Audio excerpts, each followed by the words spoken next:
then I think your death ray comes in, but then my criteria as a procedural principle has been met. And I think that's an enormous difference.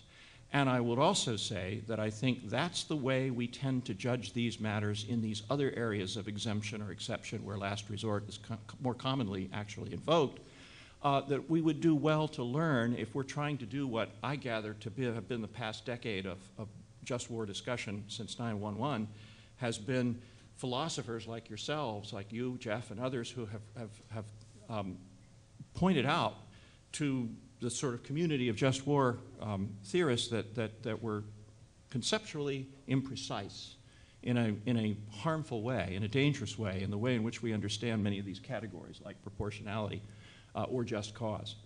And that we need to do a better job than we've been doing. I take that lesson very seriously and take the teachings that all of you have provided us deeply to heart.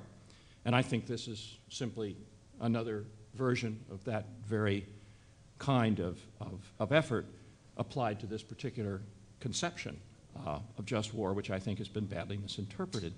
So I do think that one owes it to oneself to do a better job than we have, perhaps, of sorting out this methodological anarchy in the tradition and getting precise on what we mean. And I think if last resort is procedural and it's a side constraint on proportionality calculations and not simply another one of them, that provides us with a very reassuring justification or sense that the vector of technological development in particular and of war making in general is not going to lead us to rely ever more heavily on warfare as a means of conflict resolution when there are other less drastic options available.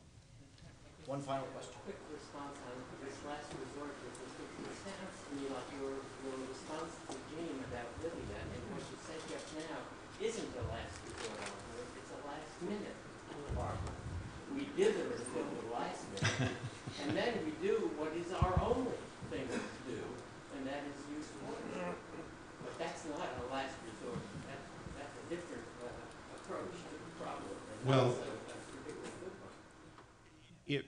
so that's a critique of my generous assessment of the President's decision, you think? That really doesn't qualify under my own procedural criteria. That's just merely lax judgment leading to, well, perhaps. And we were actually having that argument last night with several of us, David and Jeff McCausland and others, about where we find ourselves now is a result of incompetence and indecision, or whether indeed it was a legitimate procedural concern to say we really rather would not use force unless we've exhausted alternatives that nobody really tried. So I think that's fair. I don't know enough about who said what to whom in the Oval Office or whatever. I mean, there are rumors going around about who got to whom and made someone change their mind and what should have been done first, and I'm not privy to that, but I will accept, without giving up on my procedural definition of last resort, that maybe this particular decision isn't a good example of it. One final comment. Yeah, I just want to say, I think waiting isn't costless. I mean, if there's an aggressor in occupation of a territory, and you to take Michael Walter's examples, and you send another UN mission or send another diplomatic note, it's not cost-free. The aggressor stays in occupation of the territory. He gets to build up his military defenses so that at the end of the day you have to fight a war. It's going to be more bloody and more destructive. And you have to weigh against each other. Well, what's the probability that this extra peacemaking attempt will succeed?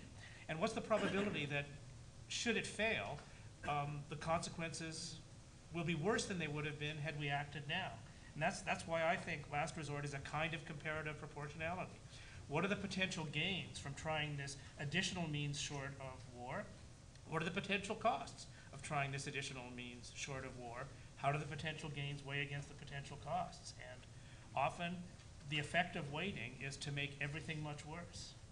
And that can be known in advance. And let's not wait any longer for our hors d'oeuvres and cocktails. Please join me in thanking our panel.